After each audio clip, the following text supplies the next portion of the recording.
सुप्रभात मंडळी. तर आजपासून आपणही सुरू करणार आहोत मिनी ब्लॉग्स. तर सर्वात आधी सकाळी उठून मी वृंदाचे कपडे घडी केले आणि ते पाण्यामध्ये टाकले. नंतर पाळणा बेडरूममध्ये नेऊन ठेवला आणि किचनमध्ये गॅसची साफसफाई केली. नंतर वृंदासोबत थोडा टाईम स्पेंड करून तिचे लाड करून तिचे छान मसाज केले आणि तिला तिच्या बाबांकडे दिले. इथे बाबा आणि वृंदा छानपैकी मस्ती करत आहेत. त्यानंतर वृंदाने बाबांच्या डोक्यांची छानपैकी मसाज करून दिली आणि तिला आंघोळ घालून तिला झोपायला घातले. नंतर इथे मी तयार झाली कारण आम्हाला आज बाहेर जायचे होते.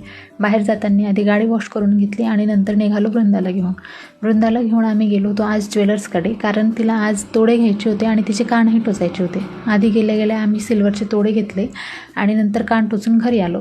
घरी आल्यानंतर आधी मी भांडे लावायला घेतले कारण आज आम्हाला संध्याकाळी मंदिरातही जायचं होतं. नंतर छानपैकी तयार झाली आणि गजानन बाबांचं दर्शन घेण्यासाठी निघालो.